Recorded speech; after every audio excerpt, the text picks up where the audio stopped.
Selasa, 7 November 2017, tepatnya di Balai Pengkajian Teknologi Pertanian, Jawa Timur, menyelenggarakan temu nasional dan festival sumber daya genetik lokal yang berhasil dihimpun dari beberapa lokasi yang ada di Indonesia. Hal ini adalah upaya Badan Litbang Pertanian sebagai lembaga riset berkewajiban mengeksplorasi untuk kemudian melestarikan sumber daya genetik lokal Nusantara, terbanyak nomor 2 di dunia. Ini merupakan suatu kekayaan negeri yang tak ternilai harganya. Tantangan untuk pemenuhan pangan masa depan, keberadaannya sangat dibutuhkan untuk tujuan riset dalam rangka mencapai nawacita Indonesia sebagai lumbung pangan dunia. Memang pemerintah sangat berkeinginan sumber daya genetik kita itu bisa dimanfaatkan untuk ketersediaan pangan, kemudian untuk tanaman-tanaman horti yang lain, tanaman hias dan lain sebagainya. Karena potensinya kelihatan, memang kelihatan ya. Satu, kita ingin itu dimanfaatkan, yang kedua untuk bisa dikonservasi. Karena itu bagian dari heritage alam yang harus kita pertahankan. Sementara ini kan padi Pak ya? Betul, rencana ke depan, betul. Saya sudah bilang ke kawan-kawan sumber daya genetik, begitu kita lihat yang didaftarkan dari 217 itu hampir 70%-nya tanaman, pangan. Yang lainnya masih tanaman hias dan lain sebagainya. Ke depan, kalau ini sudah mulai dimanfaatkan, jadi nanti roadmap-nya dia saling overlap. Jadi kita nggak seri, tapi paralel. Sambil menjalankan pangan, nanti kita identifikasi yang tanaman-tanaman hias dan tanaman eksotik lainnya. Kemudian tanaman pangan dimanfaatkan, ini mulai bergeser dan seterusnya.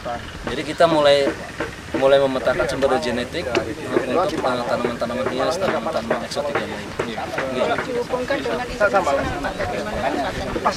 Ya, jadi itu tadi. Jadi ada, saya lupa namanya, organisasinya OFOF ya namanya. Kita tidak mengikat diri ke situ. Kita tidak melakukan ratifikasi. Karena kalau sudah diratifikasi, seluruh sumber daya genetik kita ketika akan dimanfaatkan oleh masyarakat harus izin sama mereka. Itu yang mengikat. Tetapi mereka boleh memakai punya kita semau mereka ya. Jadi ada bau bisnisnya sebetulnya, sehingga kita tidak meratifikasi itu sampai sekarang. Kita membebaskan diri dari itu, kita boleh memanfaatkan untuk kepentingan kita sendiri. Indonesia termasuk sudah terdaftar gitu? Tidak, kita tidak meratifikasi. Jadi kayak isu-isu perubahan iklim, kita meratifikasi karena kepentingannya memang terkait dengan transfer teknologi, kemudian kepentingan isu global ya terkait dengan produk kita. Karena kalau nggak mengikat diri sana, dibanding punya kita. Gitu. Iya, itu juga mempengaruhi nanti. Enggak masalah, paten itu kan gini, sepanjang kita tidak mengikat diri pada organisasi internasional itu, paten itu menjadi hak kita di dalam negeri. Makanya PVT itu menjadi sangat penting. Walaupun itu berlaku lokal hanya di kita, tapi tidak apa-apa, itu kan undang-undang negara kita yang bisa melindungi itu. Untuk mendapatkan PVT itu sendiri kriterianya bagaimana? Kriterianya selama ini pertama prosesnya yang dilakukan ya identifikasi dengan pendekatan taksonomi dan lain sebagainya. Kalau itu memang diindikasikan barang baru, meskipun perbedaannya itu hanya 10-15%, itu masih boleh didaftarkan. Daftar dulu. Sertifikat tadi, pembagian sertifikat tanda daftar itu sangat penting karena itu titik awal. Kenapa Pemda harus datang? Karena itu milik mereka, milik pemerintah. Kalau hanya diserahkan ke petani, daya lindungannya itu kurang. Kita panggil Pemda, diambil dari mereka, pemulihannya tentu tetap akan disebutkan. Badan Litbang Pertanian mempunyai peran cukup besar dalam menyelamatkan dan melestarikan sumber daya genetik lokal Nusantara. Melalui temu nasional dan festival sumber daya genetik lokal, BPTP Jawa Timur berhasil menghimpun banyak varietas lokal tanaman potensial dari beberapa lokasi yang ada di Indonesia. Oleh sebab itu, pada acara tersebut dilakukan pula penyerahan sertifikat tanda daftar varietas tanaman kepada para pejabat bupati dan gubernur dari 17 provinsi. Di antaranya Aceh, Sumatera Utara, Jawa Tengah, Kalimantan Tengah, Kalimantan Selatan, Kalimantan Barat, NTB, NTT, Papua, Papua Barat, Sulawesi Tengah, Sulawesi Selatan, Kepulauan Riau, Maluku, Maluku Utara, DIY, dan Jawa Timur. Baik, terima kasih untuk mewakili beberapa bupati, saya akan menyampaikan statement. Pertama, tantangan pertanian kita ke depan adalah bagaimana kita mampu menjamin perlindungan lingkungan bertani yang baik. Pertanian ke depan akan bergerak melampaui batas fungsi utamanya.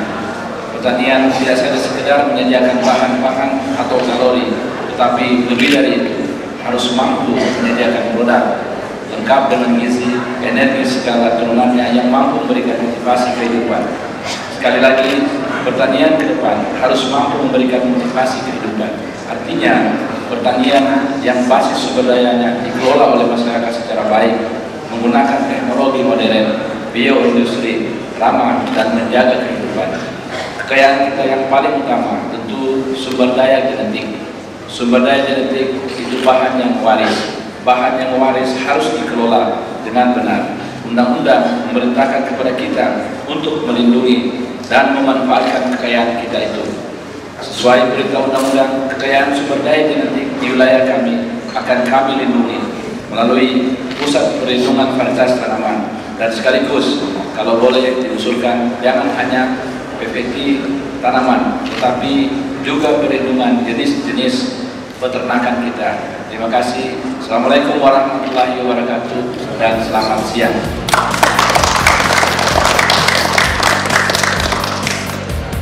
Penyerahan sertifikat tersebut dilakukan oleh Kepala Badan Litbang Pertanian yang kehadirannya diwakili oleh Kepala Bioteknologi dan Sumber Daya Genetik Pertanian, Dr. Mastur, yang didampingi oleh Dr. Haris Syabudin, Kepala Balai Besar Pengembangan Pengkajian Teknologi Pertanian, Dr. Sandy Tafakrisnanto, Kepala BPTP Jawa Timur, dan Dr. Sudarmadi Purnomo, peneliti senior bidang pemulihan tanaman sekaligus sebagai penanggung jawab kegiatan tersebut. Kebetulan program saya divisi itu terkait dengan bagaimana menunjukkan ekonomi masyarakat itu berbasis pertanian tadi, ya itu yang sehingga saya sangat banyak bertanya tadi, terus saya konsen di situ. Bidang saya seperti itu, peternakan juga seperti itu. Nah sekarang saya baru hampir 1 tahun lebih sama Pak Kadis yang baru, kita masih membangun fondasinya semua. Pertama data itu kita kuatkan, kemudian kawasan-kawasan wilayah komunitas, baik pertanian maupun peternakan itu sendiri. Jadi sekarang saya masih menyusun fondasi ini. Insya Allah 2, 3, 4 sampai 5 tahun ke depan ya kita sudah bisa menghasilkan produk yang baik. Dulu sudah, tapi ya manajemen yang belum diolah. Nah, sekarang kita dengan Kadis yang baru, belum basic dulu di pertanian, itu mungkin peluang yang baik. Nah, saya sangat berharap, makanya saya harus hadir di sini yang mau melihat perkembangan. Makanya ada beberapa tadi yang saya ingin kerjasamakan, terutama terkait dengan peningkatan kapasitas penyuluh saya. Mungkin beberapa orang nanti kita sekolahkan ke sini. Kemudian ada benih-benih yang baik tadi terkait dengan roti tadi, baik roti yang musim maupun yang tahunan. Itu nanti kita akan coba dorong. Ya, harapan saya pertama, ya ini saya pikir dari BPTP Jawa Timur ini kan memang sudah awal sudah di sini. Harapan saya khususnya untuk BPTP Sulawesi Tengah yang ada di sini, kebetulan di sini bisa banyak mengambil nilai yang baik dari sini sehingga kita dorong ke sana. Kemudian ya bukan berarti kita tidak ke sini lagi, tapi begitu jauh kita kembali, tapi nilai ilmu di sini kita buang ke sana. Kan BPTP juga. Nah, itu ya. Nanti saya pulang ini saya koordinasi dengan Pak Andi Bakso. Saya yakin sudah pasti banyak di sana. Karena beliau juga selama ini banyak membantu saya dengan pertanian. Ya. Oke. Ya. Terima kasih ya. Ya, terima kasih Pak Bupati. Terima kasih. Terima kasih.